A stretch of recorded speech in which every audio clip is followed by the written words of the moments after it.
오늘 우리에게 주시는 하나님 말씀은 마태복음 5장 13절로 16절 말씀입니다. 너희는 세상의 소금이니 소금이 만일 그 맛을 잃으면 무엇으로 짜게 하리요? 후에는 아무 쓸데없어 다만 밖에 버려져 사람에게 밟힐 뿐이니라. 너희는 세상의 빛이라. 산 위에 있는 동네가 숨겨지지 못할 것이요. 사람이 등불을 켜서 말 아래에 두지 아니하고 등경 위에 두나니 이러므로 집안 모든 사람에게 비치느니라. 이같이 너희 빛이 사람 앞에 비치게 하여 그들로 너희 착한 행실을 보고 하늘에 계신 너희 아버지께 영광을 돌리게 하라. 아멘. 저는 요즘 잠이 잘 오지 않아요. 새벽 1시 전후면 잠이 깹니다. 그냥 깨어지는 게 아니라 왠지 하나님이 깨우시는 것 같아서 예배당에 나와 그 시간부터 기도를 합니다. 기도하면서 마음에 느껴지는 것이 지금 어려운 때이기 때문에 하나님이 깨어서 기도하라고 하시는구나 하는 마음이 듭니다. 요즘 교우들의 이야기를 들으면 참 마음이 아파요. 직장에서 예배 드리러 나가지 말라고, 그냥 온라인으로 예배 드리지 예배 드리러 교회 나가지 말라고 하는 이야기를 공식적으로 듣는다고 합니다. 그래서 어떤 분은 만약에 문제 생기면 내가 회사를 퇴사할 테니까 그런 어떤 이야기를 할 정도로 굉장한 압박감을 많이 받으신다 그래요. 가족 중에 믿지 않는 가족들이 교회 나가는 것을 허용했다가 요즘에는 강하게 반대를 한다고 합니다. 그래서 자녀들이 교회를 못 나가고 또 아내가 교회를 못 나가는 그러한 일들이 그 어느 때보다 지금 많이 일어나고 있습니다. 이러한 시기를 지나면서 많은 사람들의 신앙이 흔들리고 있고 또 약해져 가고 있습니다. 어떤 분들은 신앙에 회의가 들면서 하나님을 떠나는 일까지 생기는 것 같아요. 참으로 어려운 시기를 보내고 있다고 생각이 드는데 오늘 설교 제목이 이 시기를 어떻게 분별해야 하는가라고 하는 제목이 전반부의 제목입니다. 여러분, 이 시기가 어떠한 시기인 것 같아요? 세상적인 눈 말고요, 우리가 신앙적으로 하나님 보시기에 지금은 어떠한 때일까요? 지금은 시험의 때입니다.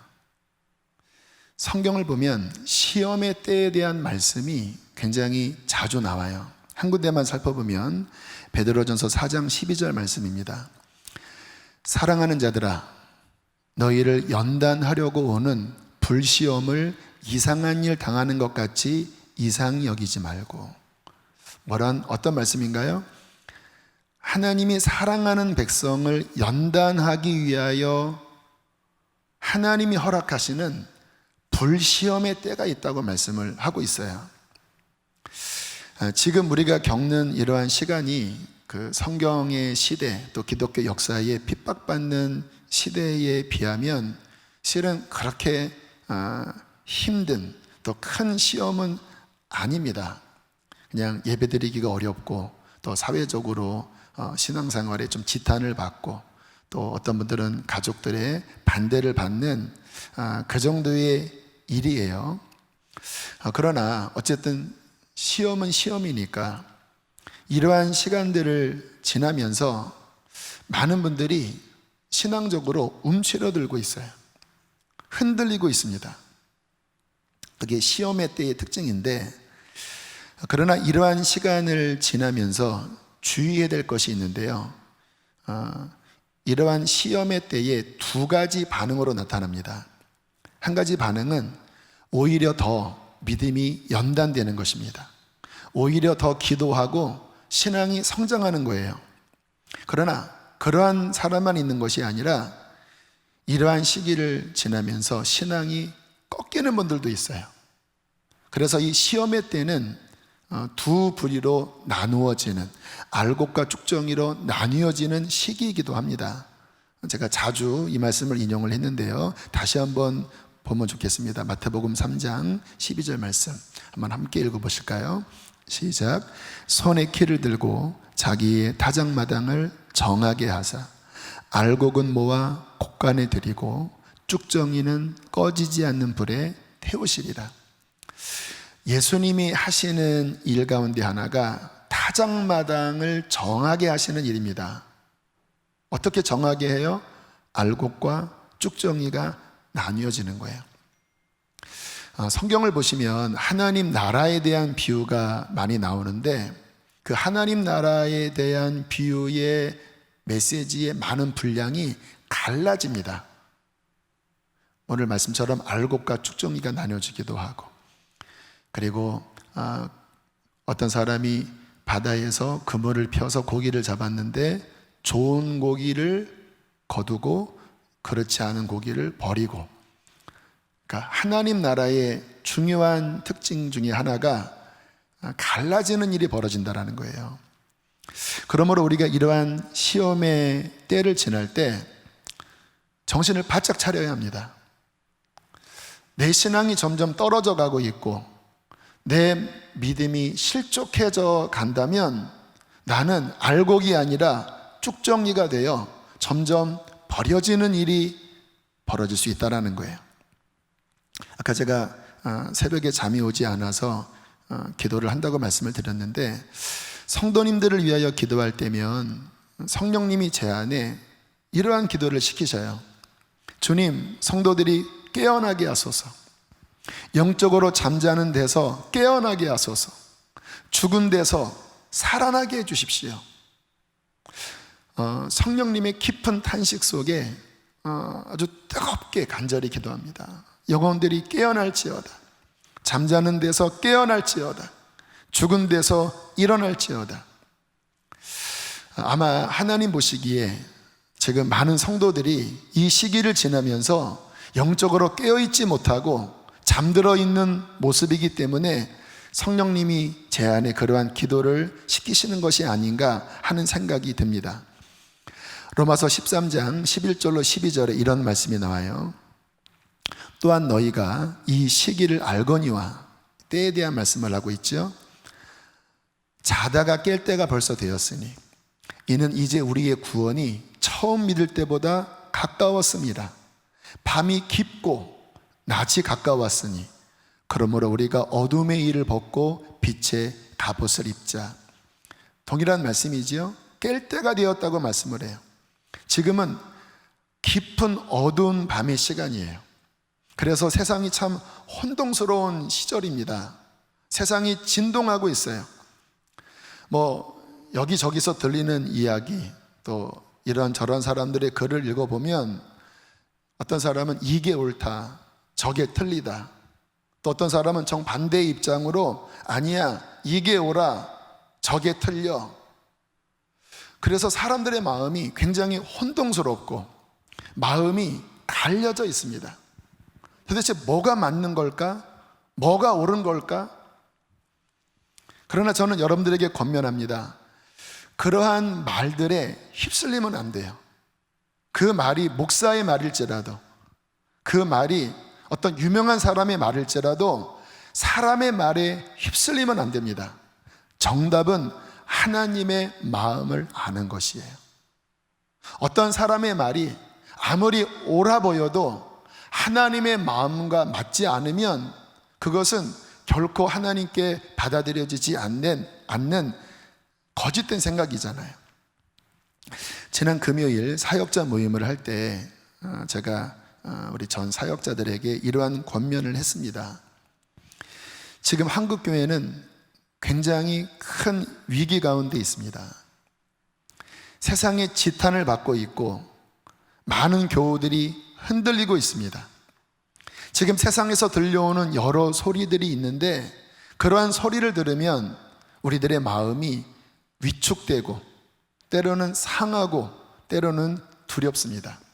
그런데 우리의 인간적인 마음, 우리의 이성적인 마음으로는 그와 같은 소리들, 그와 같은 마음의 반응, 또 이와 같은 어려움들을 결코 이길 수 없습니다. 우리가 이 시기를 이기려면 기도를 통해 하나님으로부터 오는 마음을 받아야 합니다. 이 시대를 바라보는 하나님의 통찰력, 하나님의 시각을 받아야 합니다. 이 시대를 이길 수 있는 하나님의 생명력을 받아서 그 힘으로 이 시대를 뚫고 하나님의 뜻을 전해야 합니다. 사역자인 여러분, 그 힘을 얻어서 양들을 돌보십시오. 인간적인 수준에 머물러 있지 말고 영의 영역에 들어가 하나님의 은혜를 받도록 힘써 기도합시다 라고 권면을 드렸습니다. 제가 오늘 그 내용을 이 시간 인용하는 이유는 이것은 비단 사역자만이 아니라 이 말씀을 듣는 모든 그리스도인에게도 해당되기 때문에 말씀을 드려요. 여러분, 마음이 상해 있습니까? 혼란스러우세요? 두려우세요? 화가 나세요? 자꾸 영적으로 떨어지나요? 그것은 하나님으로부터 온 마음이 아닙니다. 인간적인 반응이에요. 내 육신의 귀, 육신의 눈, 혼적인 나의 지정의가 이 세상의 소리에 반응하는 것입니다. 우리 그리스도인은 거기에 머무르는 자가 아니죠. 우리는 어떻게 해야 됩니까? 그것 너머에 계신, 그것을 통치하고 계신, 그것을 능히 다스리고 이기시는 하나님의 성령의 능력과 하나님의 통찰력과 하나님의 지혜와 하나님의 힘을 가지고 이 세상을 이기는 자가 우리 그리스도인이에요. 이것을 얻도록 우리는 깨어서 기도해야 되는 거예요. 기도하지 않고 그냥 영상 보고, 그냥 여러 뉴스들 보고, 여러 잡다한 소식들에 내 마음이 휩쓸리면 그러한 정보를 아는 자가 될지언정 하나님의 능력으로 이기는 자는 될 수 없는 것입니다. 그래서 하나님은 이 시대에 우리에게 바라는 것은 단순합니다. 깨어나라, 깨어 기도하라, 영적으로 잠들어 있지 말아라, 혼의 영역에 머물러 있지 말고 영적인 영역으로 들어가라고 말씀을 하시는 거예요. 저는 지금 주님께서 많은 성도들을 깨우고 계신다고 생각이 들어요. 아마 잠이 잘 오지 않는 분들 저처럼 계실 수도 있을 거예요. 왠지 마음 안에 뭔가 영적으로 불안하면서 기도해야 되는데 라고 하는 마음이 드는 분도 계실 겁니다. 성령님이 동일하게 주시는 마음이지요. 너희가 이 시기를 알거니와 자다가 깰 때가 벌써 되었으니 이제 우리의 구원이 처음 믿을 때보다 가까이 왔다. 세상에 여러 진동의 소리가 울리고 여러 가지 어려움의 소식들이 들리지만 하나님의 시각은 무엇입니까? 이제 주님 앞에 설 날이 다가왔다라는 거예요. 이 시기를 이기도록 깨어 기도하고 하나님의 능력을 받으라고 말씀을 하시는 것입니다. 저는 지금까지 신앙생활을 해오면서 저도 크고 작은 여러 문제들 또 시험들이 늘 있어 왔습니다. 근데 제가 오늘 말씀 준비하면서 참 감사했던 것은 그러한 압박과 시험과 곤란함이 올 때마다 저는 위축되지는 않았던 것 같아요. 제 신앙은 작았고 또 제 주위의 환경은 척박했지만 저는 그러한 파도가 몰려오면 몰려올수록 더 하나님 앞에 매달리고 더 십자가를 붙잡고 더 성경을 읽고 더 하나님께 매달렸던 것 같아요. 그래서 지나고 나니까 오히려 그러한 시간을 통하여 제 신앙이 더 성장하고 더 견고해지고 더 많은 하나님의 은혜를 받았던 기억이 났습니다. 여러분, 참된 신앙은 이와 같은 시험에 흔들리는 것이 아닙니다. 이와 같은 시간을 지나면서 약해지는 게 아닙니다. 참된 신앙은 무엇입니까? 이기는 거예요. 예수 그리스도께서 이기셨듯이 그분의 승리를 우리에게 주셨기 때문에 어떠한 압박이 온다 할지라도 우리는 믿음으로 일어나서 그러한 시험과 싸워 이기고 그러한 혼란함을 기도로서 뚫고 나아가 하나님 그 존전 앞에까지 나아가서 은혜를 입는 자가 믿음이고 그것이 신앙인이라고 저는 믿습니다. 베드로전서 1장 6절로 7절에 이렇게 말씀을 하고 있습니다. 너희가 이제 여러 가지 시험으로 말미암아 잠깐 근심하게 되지 않을 수 없었으나, 여러 가지 시험이 있지요. 근데 이게 잠깐의 시간이에요. 여러분, 이 코로나 사태가 그렇게 완전히 길게 가지는 않을 거라고 저는 확신을 해요. 왜냐하면 하나님의 인자와 긍휼이 무궁하시기 때문에 어느 시간이 지나면 다시 예전처럼 예배할 날이 올 것입니다. 근데 이 잠깐의 시간에 이때 하나님이 우리를 보고 계시잖아요. 여러 가지 시험으로 잠깐 근심하고 있지만 그러나 오히려 크게 기뻐하는도다. 왜? 너희의 믿음의 확실함.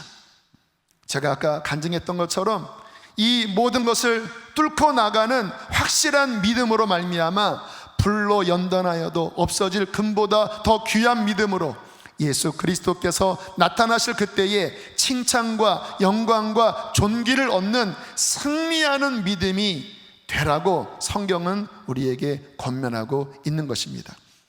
사랑하는 성도님들에게 다시 한번 권면합니다. 여러분, 더 기도하세요. 주님의 능력은 환경보다 크십니다. 과거에 30분 기도하셨다면 지금은 1시간 기도하셔야 돼요. 과거에 1시간 기도하셨다면 지금은 2시간 기도하셔야 돼요. 하나님 앞에 낮이고 밤이고 교회 문 열려 있잖아요. 여러분들이 오셔서 하나님의 얼굴을 구하고 주님의 마음을 구할 때 주님께서는 이 모든 것을 이길 수 있는 내적인 힘을 주실 것입니다. 또한 자신만을 돌아보는 게 아니라 여러분 주변의 약한 사람들에게 전화로 신방도 하시고, 우리 목자님들, 지역장님들 그냥 이렇게 움츠려 있는 것이 아니라 위기의 때니까 그러한 사람들에게 권면하시고 말씀을 넣어주시고 중보기도 하시고, 그렇게 하나님의 나라를 위해서 오히려 더 뜨겁게 일어난다면 하나님께서 인정하는 참된 믿음이 될 것이고, 우리 주님께서 여러분 앞에 서시는 그날 칭찬과 영광과 존귀를 얻게 될 것입니다. 그렇게 승리하는 자가 되기를 주의 이름으로 축복합니다. 자, 우리가 이 시기를 잘 분별해야 된다는 말씀을 드렸는데요. 잠깐 그 부분을 말씀을 드릴게요. 지금 여러 사안들로 인해서 사람들의 마음이 갈라져 있습니다. 여러분, 신앙은 심플 마인드가 되어져야 돼요. 하나님의 마음은 심플 마인드거든요. 이렇게 주님께 내 마음이 딱 초점이 맞춰져서 하나님의 지혜와 생각으로 마음이 모아져야 돼요. 근데 마음이 이렇게 분열되면 영적으로 힘을 잃습니다. 근데 지금 상황이 마음이 굉장히 이렇게 갈라져 있습니다. 전광훈 목사님에 대해서 비판하는 분도 있고 옹호하는 분도 있어요. 어떤 분은 막 욕을 하는 분도 있고 어떤 분은 또 이해하는 분도 있어요. 예배 방식에 대해서도 어떤 분들은 예배를 포기할 수 없다, 모여서 예배해야 된다, 그렇게 주장하는 분도 있고, 지금 상황이 이렇기 때문에 비대면 예배를 드려야 한다, 이렇게 주장하는 분들도 있고, 그런 영상들이 많이 다니고 있습니다. 심지어는 예배에 들어올 때 바코드 찍는 것도 이거 666 아니야? 666은 아니겠죠? 그거 비슷한 거 아니야? 깨름직해 하면서 교회 나오기를 부담스러워하는 분도 있어요. 또 어떤 분은 그러한 류의 설교를 하는 분도 있어요. 그러니까 사람들의 마음이 아까 드렸던 말씀처럼 진리 위에, 하나님의 거룩한 마음 위에 안정적으로 뿌리 내려져 있는 게 아니라 자꾸 이렇게 찢어지는 마음, 뭐가 옳지? 저거는 잘못됐어, 나는 이것 때문에 화가 나, 교회가 이거는 잘못된 거야, 이러한 생각들로 이렇게 뭔가 갈라져 있기 때문에 신앙적으로 방황하는 일이 벌어지고 있다는 거예요. 여러분, 기억하십시오. 우리가 온전한 신앙생활을 하려면 하나님의 진리 위에 우리의 마음의 뿌리가 내려져 있어야 합니다. 다시 한번 말씀을 드릴게요. 우리가 온전한 신앙생활을 하려면 내 생각이, 내 마음이 그와 같은 잡다한 세상의 소리들, 옳고 그름에 찢어지는 생각들이 아니라 하나님께로부터 오는 하나님의 66권 진리에 근거한 하나님의 말씀 위에, 하나님의 마음 위에 뿌리를 내려야 우리는 흔들리지 않고 이 시기를 승리할 수 있는 것입니다. 여러분 마음이 어떠세요?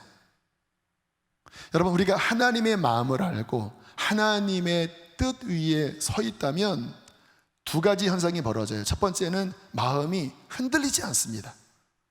평안해요. 두 번째, 분별이 됩니다. 아, 저 말은 영적으로 거칠어. 아, 지금 저 의견은 교회에 분열을 주는 거야.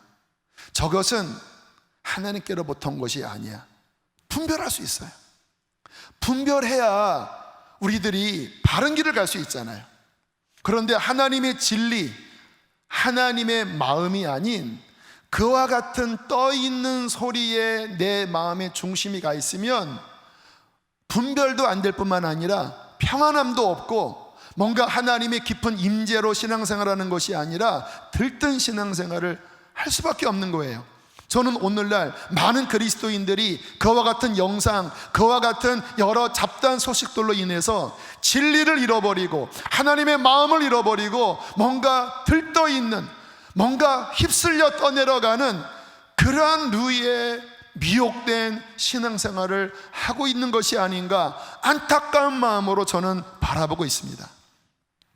사랑하는 성도님들에게 권면합니다. 절제하세요. 아무거나 막 듣지 마십시오. 아무것이나 내 마음을 두지 마십시오. 하나님의 말씀에 뿌리를 내리세요. 하나님의 마음을 구하십시오. 더 많이 기도하십시오.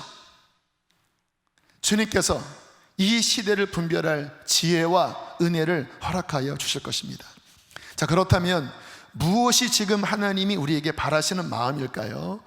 하나님의 마음은 깊기 때문에 제가 오늘 다 전할 수는 없지만 오늘 이 시간 이 메시지를 통하여 한 가지의 중요한 부분을 나누려고 합니다. 그것은 오늘 본문 말씀인데요, 오늘 본문 말씀 다시 한번 제가 읽겠습니다.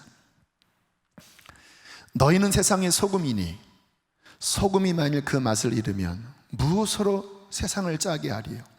후에는 아무 쓸데없어 다만 밖에 버려져 사람에게 밟힐 뿐이니라. 너희는 세상의 빛이라. 산 위에 있는 동네가 숨겨지지 못할 것이요 사람이 등불을 켜서 말 아래 두지 아니하고 등경 위에 두나니 이러므로 집안 모든 사람에게 비추느니라. 이같이 너희 빛이 사람 앞에 비추게 하여 그들로 너희 착한 행실을 보고 하늘에 계신 너희 아버지께 영광을 돌리게 하라.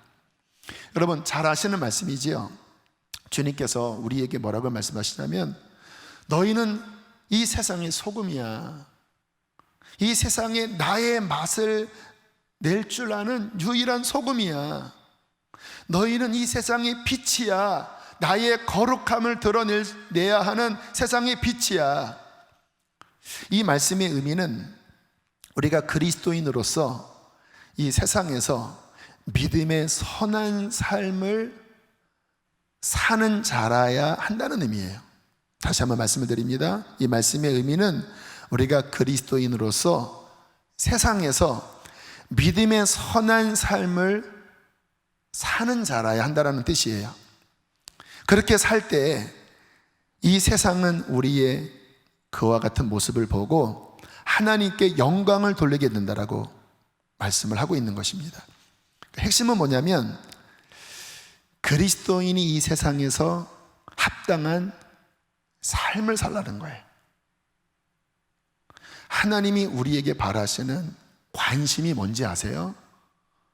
우리가 그리스도인으로서 이 세상에서 하나님 말씀에 순종하는 삶을 보임으로 이 세상의 소금이 되고 이 세상의 빛이 되라는 거예요. 그래서 믿지 않는 주변 사람들이, 믿지 않는 가족들이 그 모습을 보고 하나님께 영광을 돌리는 빛된 삶, 소금된 삶의 예배를 드리라고 말씀을 하고 있는 것입니다. 지난주 목요일이었던 것 같아요. 신봉동 어느 길에서 잠깐 주차를 하다가 제가 뒷차를 박았습니다. 이렇게 후진하다가 쿵 하더라고요. 그런 상황이 되면 정말 마음이 쉽지 않죠. 비가 오는데 우산을 쓰고 나가서 살펴봤는데 감사하게 차가 괜찮더라고요.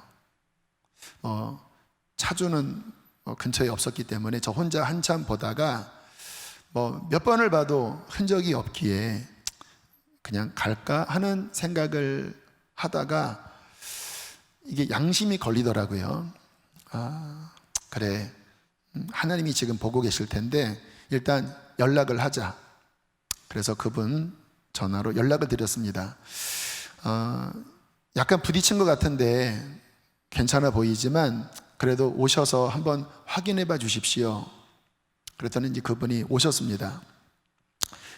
한번 육안으로 본 다음에 다시 한번 이렇게 휴대폰을 꺼내서 후레쉬로 한번 싹 살펴보더라고요. 그러면서 기쁜 소식을 저에게 이야기하더라고요. 괜찮은 것 같네요. 그런데 바로 그 좀 전에 제 눈에 살짝 이렇게 눌린 한 지점이 보였어요. 근데 이게 굉장히 작은 영역이라 그분이 2번 봐도 안 보였던 거예요. 근데 저는 유심히 보고 있었기 때문에 거기가 보였습니다. 근데 이제 제가 그것을 딱 본 다음 이후에 그분이 2번 확인하고 괜찮은 것 같네요 했잖아요. 그러면 제가 그냥 그거 봤어도 또 뭐 제가 박은 것이 아닐 수도 있으니까 그러면 안녕히 계세요 하고 가면 되잖아요. 또 마음이 걸리는 거예요. 하나님이 보시는데. 그래서 제가 그분에게 저기 좀 자국이 있는데 한번 확인해 보세요. 그랬더니 그분이 다시 한번 후레쉬를 비추더니 이렇게 손으로 이렇게 만지더라고요. 그러면서 이분이 짧은 시간 아주 깊이 갈등하는 모습을 보였습니다. 이렇게 턱을 괴면서 막 힘들어 하더라고요. 제 느낌에는 이러한 느낌이었습니다. 야, 이 사람 진짜 정직한데 그냥 봐줄까? 뭐 이런 상황이면 돈 받아낼 수 있잖아요. 돈을 달라고 해야 되나? 돈을 달라고 하기에는 민망하고 그냥 지나가기에는 아깝고 뭐 그런 모습이었던 것 같아요. 잠깐 고민하더니 저에게 이렇게 이야기했습니다. 그냥 컴파운드로 닦으면 될 것 같아요. 그게 뭐냐면 이렇게 어떤 약품을 바르면 약간 기스난 것은 흔적도 없이 사라지는 그런 약품이 있거든요. 그러니까 이분이 그런 얘기를 할 정도면 좀 차에 대해서 어느 정도 아는 분이에요. 그 말은 뭐냐면 충분히 이런 상황이 돈을 요구할 수 있는 분일 수 있다는 거예요. 그러면서 한마디 더 하더라고요. 이렇게 살펴보고 세차비 정도는 다음에 요청할 수도 있는데 나중에 연락드릴게요. 그러시더라고요. 그래서 제가 네 알겠습니다. 제 전화번호 찍혀 있을 테니까 연락 주십시오. 그리고 이제 헤어졌습니다. 마음이 평안하더라고요. 만약에 제가 그냥 연락하지 않고 차를 끌고 왔다면 아마 제 양심이 찝찝했을 것 같아요. 그리고 하나님 보시기에 결코 칭찬받을 모습은 아니었을 것 같아요. 그런데 어떤 마음이 들었냐면 이게 작은 일일 수 있지만 이 같은 모습이 하나님 보시기에는 중요한 모습일 수도 있겠구나. 제가 하나님의 말씀을 연구하고 하나님의 말씀을 막 잘 전하는 목사일지 모르지만 그와 같은 상황 속에서 하나님의 말씀 앞에 내 양심 앞에 정직하지 않다면 과연 제가 합당하게 말씀을 전하는 목사로 인정받을 수 있을까요? 하나님은 그와 같은 이중적인 모습을 보시고 과연 저를 어떻게 보실까요? 그분은 제가 목사인 것을 모르지요. 아직 연락이 오지 않았습니다. 그러나 만약에 그분이 나중에 이분이 목사였구나, 그렇다면 어떤 반응을 보일까요? 그분이 넌 크리스찬이라면 나는 기독교를 싫어하는데, 나는 목사 정말 싫은데 저 사람이 하는 행동을 보니까 꼭 그런 것만은 아니네, 이런 생각을 할 수도 있겠죠. 여러분, 하나님이 우리에게 바라시는 게 뭘까요? 제가 아까 여러 가지, 이 사람이 옳으냐 그르냐, 이렇게 예배하는 것이 옳으냐 그르냐, 바코드 QR코드 이것이 해야 되냐 말아야 되냐, 뭐 십자가에 천을 걸을 때 이것이 뭐 M자가 마리아냐, 사도신경이 이게 뭐 카톨릭에서 온 거냐, 뭐 이 교회가 뭐 WCC에 가입된 거, 물론 잘못된 겁니다. 저 반대합니다. 물론 그런 부분에 관심을 갖는 것이 나쁘다고는 할 수 없는데, 잘 들어보세요. 우리의 삶에서 목사든 성도든 우리의 삶에서 하나님의 말씀에 순종하는 것이 결여된 채, 그 부분에 대한 심각한 고민과 몸부림이 별로 없는 채, 그와 같은 여러 가지 것들에 분노하고 여러 가지 같은 것들에 생각이 나뉘어져 있고 거기에만 매달려 있다면, 과연 하나님이 위에서 우리의 모습을 보시면서 어떻게 생각을 하실까요? 지금 이 말씀이 이 상황에서 하나님이 우리에게 뭐를 원하시는가에 대한 마음을 기도하면서 주님께로부터 받은 거예요. 어쩌면 우리가 고민하는 많은 것들이 하나님께 별로 관심이 없는 것일 수도 있다고 생각해요. 정말 하나님이 우리에게 관심을 갖는 것은 너의 삶에서 나의 말에 너는 순종하고 있느냐, 너는 이 세상에서 빛된 삶, 소금된 삶으로 나에게 영광을 돌리고 있느냐. 또 하나님께서 우리에게 바라시는 것은 무엇일까요? 선을 행하는 것이라고 말씀을 해요. 예배에 있어서 굉장히 중요한 요소인데요, 히브리서 13장 16절 말씀 함께 읽겠습니다. 시작. 오직 선을 행함과 서로 나누어 주기를 잊지 말라. 하나님은 이 같은 제사를 기뻐하시느니라. 여러분, 예배에 있어서 하나님이 인정하는 중요한 요소 가운데 하나가 우리의 삶에서 선을 행하는 거예요. 나눔을 갖는 거예요. 그와 같은 우리의 삶이 뒷받쳐지는 가운데 매주일마다 예배당에 모여서, 또는 뭐 비대면이면 가정에 모여서 예배할 때 그 기초 안에 우리의 삶의 선한 삶이, 믿음의 순종의 선한 삶이 바탕에 깔려 있을 때에 하나님이 받으시는 온전한 예배가 된다는 거예요. 근데 우리의 삶에 그러한 선한 삶이 없고 어려운 이웃들을 향한 나눔의 삶이 없는 채 내 배만 채우려고 하고 어려운 이웃들의 호소에 귀를 기울이지 않는다면, 아무리 예배가 이제 개방이 돼서 이 예배당이 꽉 차고 기가 막힌 예배와 기가 막힌 찬양과 기가 막힌 설교를 듣는들 삶에서 하나님이 기뻐하시는 선한 나눔의 예배가 없다면 하나님이 받으시겠습니까? 이 부분에 대해서 근래 하나님이 우리 교회에게 주신 감사한 은혜를 나누고자 합니다. 제가 몇 주 전에 인천 마가의 다락방 여름 집회에 말씀을 전하러 갔었습니다. 오전 집회를 마치고 이제 식사하러 나가는데 어떤 사모님이 저에게 이렇게 다가오시면서 우시더라고요. 저에게 이러한 하소연을 하셨습니다. 본인이 알고 있는 선교사님이 중앙아시아, 키르기즈스탄 중앙아시아에서 선교를 하셨었는데, 부부가 선교를 하셨었는데 이번에 코로나에 걸리셔서 그만 남편이 돌아가셨다라는 거예요. 뭐 현지에서도 코로나가 뭐 전염병이 강한 상황이라 장례도 뭐 사람도 많이 오지 못하고 그렇게 그냥 급하게 처리하고 지금 사모님이 한국에 계시다라는 거예요.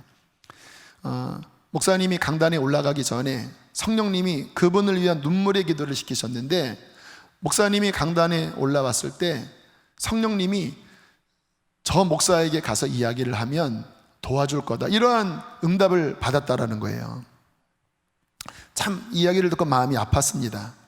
그래서 저는 어떤 상황인지 모르지만 일단 제가 우리 교회에 이야기해서 힘껏 도울 테니까 무엇을 도와야 될지 말씀을 해 주십시오. 그랬더니 이렇게 말씀을 해 주시더라고요. 목사님, 다시 천국 환송 예배 드려줄 수 있나요? 이 선교사님이 10년 넘게 사역을 하셨는데 오는 사람도 없이 그냥 급하게 장례를 치르느라고 사모님은 경황도 없고, 그리고 그렇게 그냥 지나가기에는 너무 마음이 아프다라는 거예요. 그래서 목사님 교회 규모가 좀 있다고 하면 목사님 교회에서 그분들 모시고 천국 환송 예배를 드려주실 수 없나요? 있지요. 왜 그것을 못하겠습니까? 네, 알겠습니다. 일단 제가 우리 교회 선교국에게 이야기를 할 테니까 그 사모님의 여러 상황, 또 어떤 부분을 도와야 될지를 말씀해 주시면 저희가 그렇게 섬겨드리겠습니다. 그랬더니 너무 감사하다고 하는 이야기를 듣고 오늘 주보에 그것이 나와 있는데요, 9월 8일에 이 본당에서 일단 인원이 많이 못 모입니다. 비대면 상황이라 최소의 인원만 함께 모여서 그분의 일생을, 선교의 업적을 함께 기리고 그리고 유족들을 위로하는 그런 시간을 가지려고 해요. 또 어느 정도 또 후원을 해야 되면 할 수 있는 한 그런 후원도 하려고 합니다. 근데 저는 이러한 시간을 지나면서 감사했어요. 우리 교회가 도울 수 있는 그러한 그릇이라고 하는 게 감사하더라고요. 우리 교회 기획위원들은 이러한 이야기를 들으면 다 찬성을 하시거든요. 그리고 성령님이 저 목사에게 이야기하면 들어줄 거다라고 하는 그런 음성을 주셨다고 하는 것이 너무 감사했습니다. 왜요? 섬기는 게 축복이니까. 그분의 아드님이 하나님께 지금 등져 있다고 하더라고요. 왜냐하면 부모님을 빼앗겼고 또 하나님이 돕지 않았다고 하는 어떠한 원망의 마음 때문에 하나님께 등져 있는 상황이라고 하는 이야기를 들었습니다.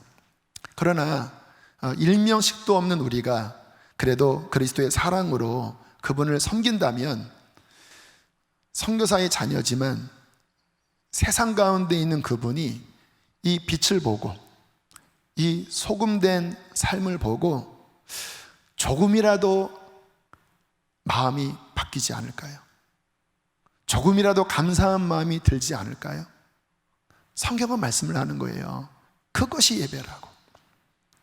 그것이 하나님이 받으시는 예배고, 그와 같은 삶을 살아갈 때 하나님이 기뻐하시고, 그와 같은 삶을 살 때 하나님이 이 땅을 축복하신다고 말씀을 하시는 것입니다. 또 하나 있습니다.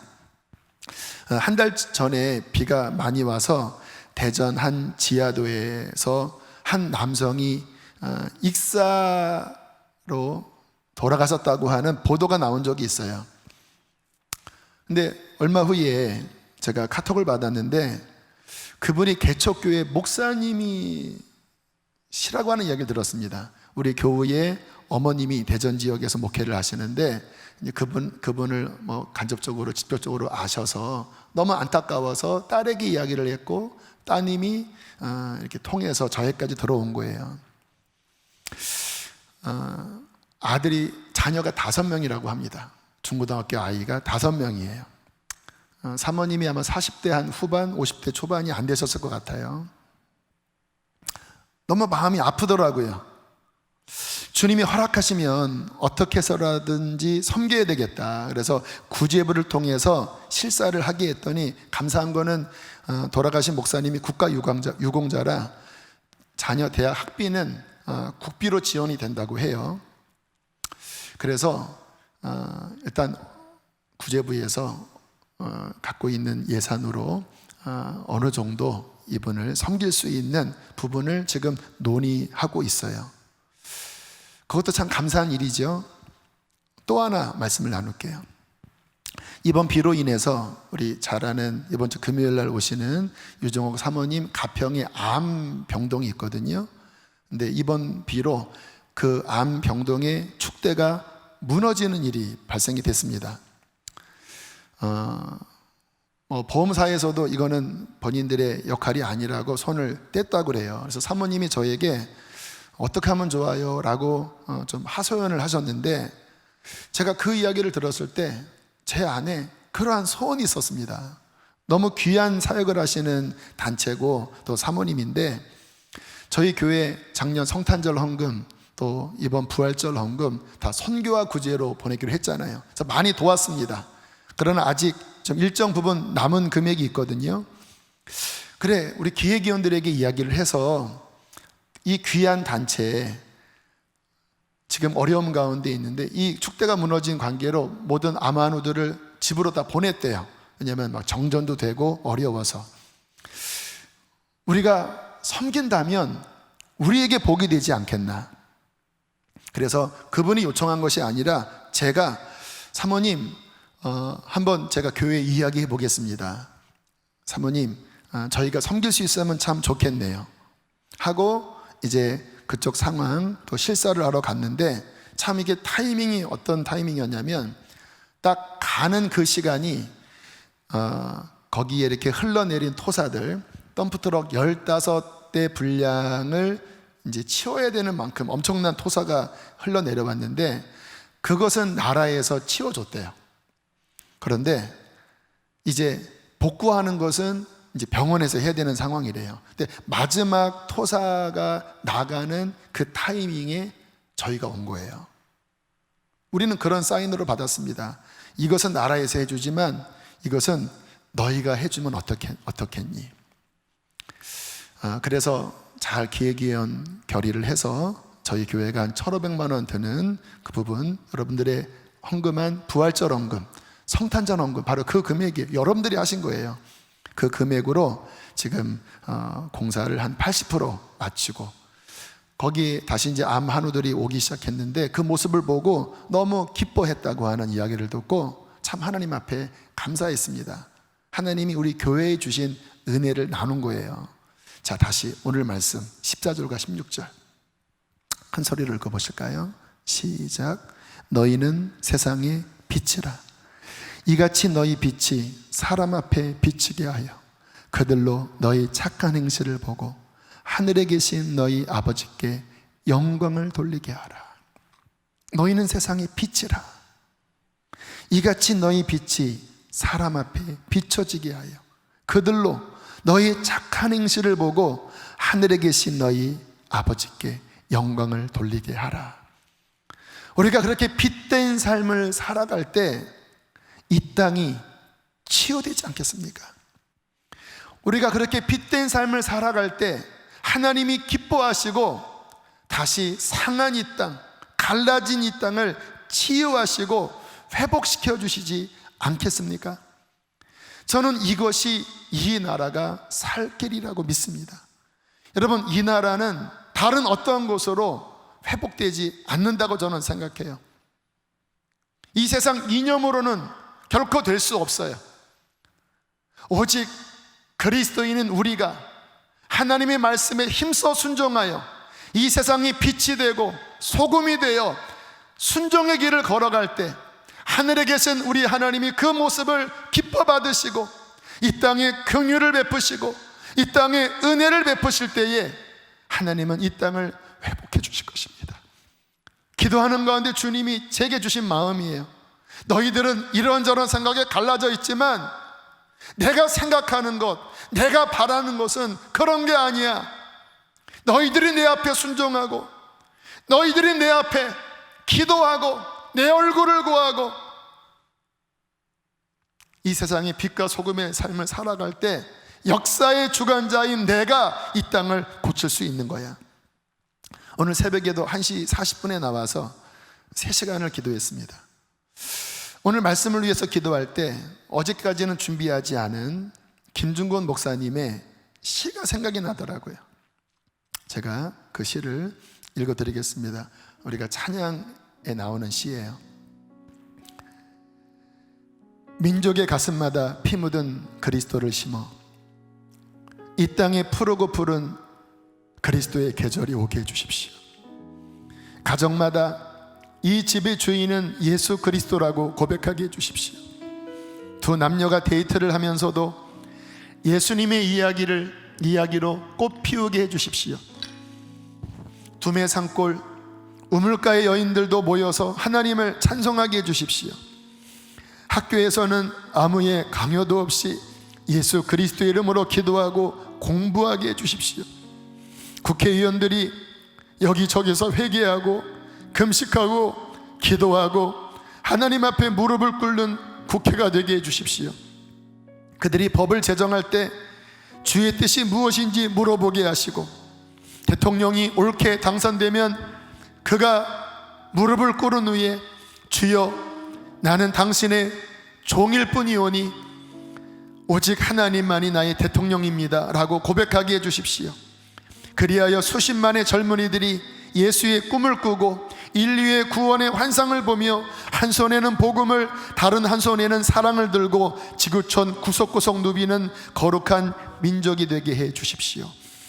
너무나 아름다운 시입니다. 가슴 뛰게 하는 시입니다. 어떻게 이것이 가능할까요?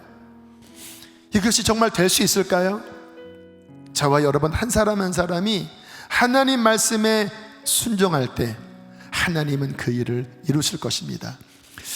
이번 청소년 부에서 이 어려운 환경 가운데 전도 여행을 갔어요. 3차의 전도 여행. 지금 마지막 3팀은 봉평에 가 있고요. 지난주까지 2팀이 왔습니다. 이 시간 그 청소년들이 오늘 좀 전에 읽었던 시처럼 이러한 시기에 어떻게 순종하며 나갔는지 우리 간증을 듣고 함께 기도하는 시간을 가지려고 합니다. 저는 모태신앙으로 자라 교회 생활에 익숙했지만 구원의 확신이 없었습니다. 청소년부 설교를 들으며 하나님을 갈망하는 마음이 생겼고 전도여행을 신청하게 되었습니다. 저희 팀은 전도여행을 떠나기 전부터 많은 어려움이 있었습니다. 전도여행지를 정하는 과정에서도 다른 팀들보다 많이 지쳐졌고 중간에 목적지를 잘못 판단하기도 했습니다. 하지만 계속 기도했고 결국 주님이 원하시는 곳을 알 수 있었습니다. 전도여행을 떠나기 전날 저녁 갑작스럽게 전도여행 일정이 모두 취소되었습니다. 이때 정말 하나님이 원망스럽고 지금까지 해온 것이 다 허무하게 느껴졌습니다. 하지만 저희는 그 상황을 기도의 기회로 삼았고 주님만을 더 의지하게 하셨습니다. 다음날 기적적으로 전도여행을 다시 가게 되었습니다. 저는 오늘 그곳에서 행하신 하나님의 놀라운 일들을 나누려고 합니다.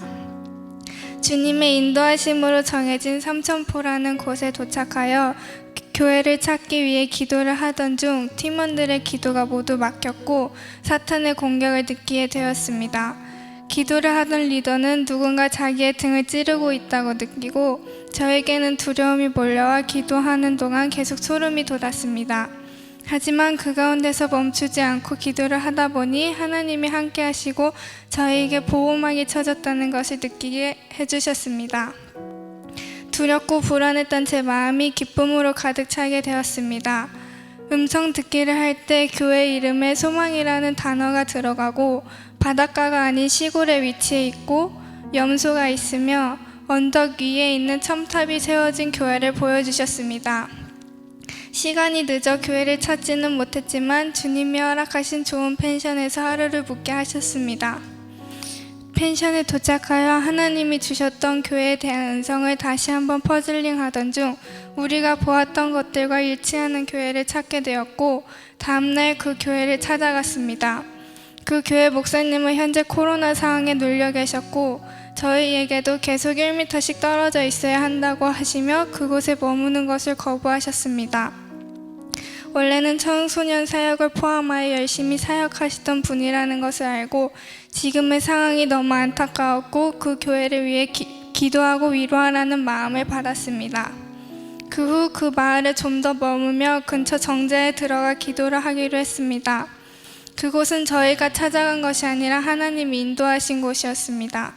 잠시 후 그곳으로 할머니와 할아버지 몇 분이 들어오셨고 저에게 복음을 전할 수 있는 기회가 생겼습니다.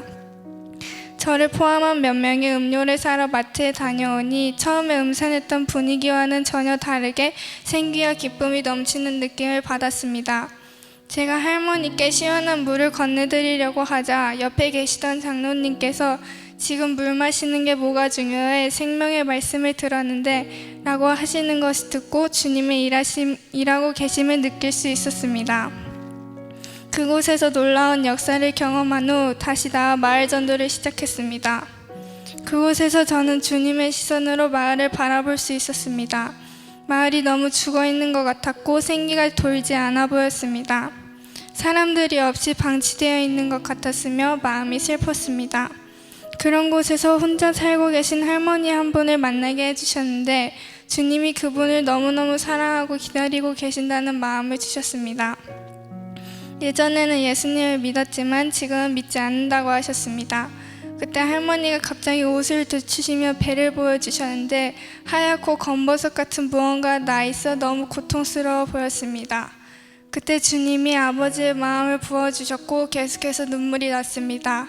저희는 복음을 전했고 할머니가 복음을 다시 받아들이시는 놀라운 일이 일어났습니다. 할머니를 위해 기도하는데 계속해서 너무 아프고 안타까웠습니다. 저희가 떠나며 인사를 할 때도 저희가 뒤돌아 걸어갈 때도 할머니가 계속해서 손을 흔들어 주셨고 저는 주님이 할머니와 함께 해주시길 기도했습니다.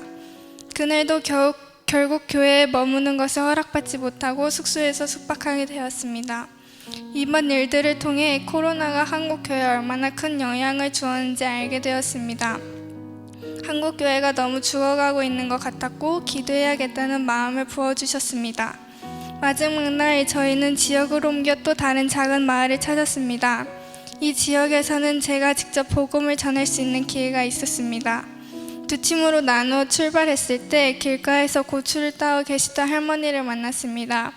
처음에 저희가 복음을 들려드리려고 할 때 할머니는 완강하게 거부하셨고 복음책자와 함께 드리던 마스크도 절대 받지 않겠다고 하셨습니다. 하지만 팀원 중 한 명이 계속해서 애교를 부리며 할머니의 마음을 녹이자 시간이 지날수록 할머니의 표정이 점점 밝아지셨고 헤어질 때는 우리 천국에서 다시 만나자라고 하셨습니다. 복음을 전하면서 저희 팀은 전도의 참된 기쁨을 알게 되었습니다. 마스크를 받지 않겠다고 거부하던 분들도 코로나가 이렇게 심한데 왜 먼 데까지 왔냐고 야단치시던 분들도 계셨습니다. 하지만 그런 분들을 볼 때마다 마음이 상하기보다는 복음을 전하지 못해 아쉬웠고 한 영혼을 놓쳐서 슬퍼하시는 하나님의 마음을 알 수 있었습니다. 전도여행에 가기 전에는 당연히 하나님이 살아계시겠지, 목사님이랑 내 주변 사람들이 모두 살아계시다고 하니까 라고만 생각했었는데 이번 전도여행을 통해 하나님의 살아계심을 너무 확실하게 느낄 수 있었습니다.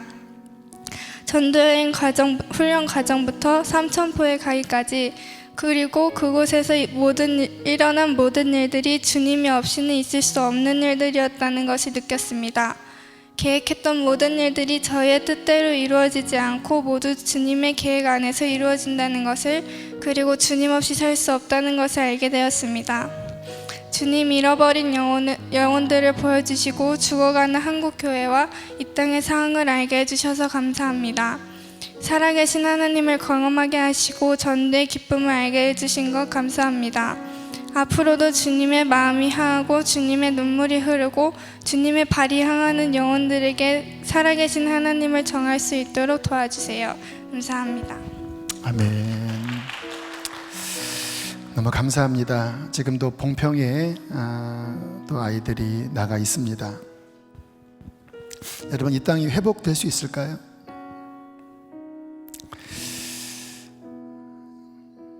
저와 여러분, 우리 교회 한 사람 한 사람이 하나님 앞에 벌어 서서 하나님 말씀 순종하려고 하고 하나님이 기뻐하는 뜻대로 나간다면 하나님이 하늘의 문을 열어주실 것입니다.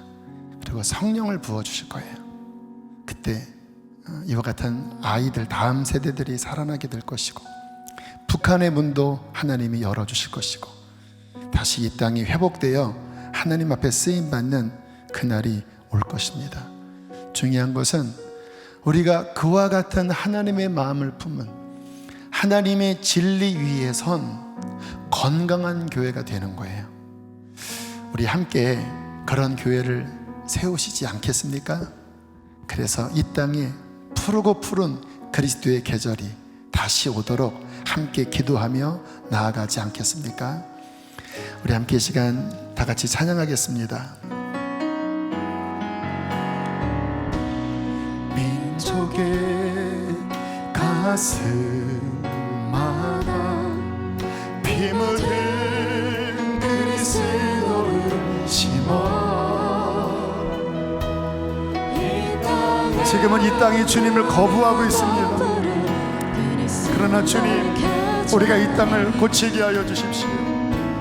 되게 하소서, 오게 하소서. 이 땅에 하나님의 나라가 이루어지게 하옵소서. 모든 사람의 마음과 교회와 가정에도 하나님 나라가 임하게 하여 주소서. 주의 청년들이 예수의 꿈을 꾸고 인류 구원의 환상을 보게 하소서. 한 손에 복음 들고 한 손에 사랑을 들고 온 땅 구석구석 누리는 나라. 우리 마지막 주의 청년들 예수의 꿈을 꾸고 인류 구원의 환상을 보게 하소서. 한 손에 복음 들고 한 손에 사랑을 들고 온 땅 구석구석 누리는 나라 되게 하소서. 우리 기도합시다. 하나님, 이 시험의 때에 내가 영적으로 잠들어 있지 않게 하시고 깨어나게 하여 주십시오. 더 기도로 깨어있게 하여 주십시오. 우리의 가정이 깨어있게 하여 주십시오. 하나님, 우리가 세상의 소금과 빛이라고 말씀하셨습니다. 하나님, 빛과 소금된 삶을 살도록 하나님 말씀에 순종하게 하여 주십시오.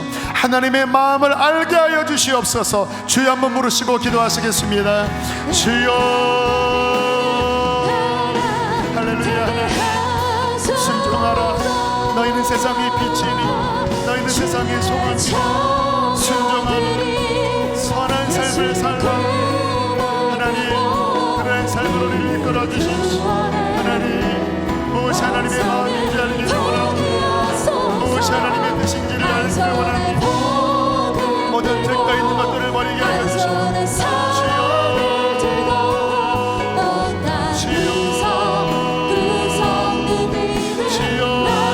모든 혼미한 것들을 여러분 대적하세요. 여러분 혼미한 영을 대적하세요. 주님,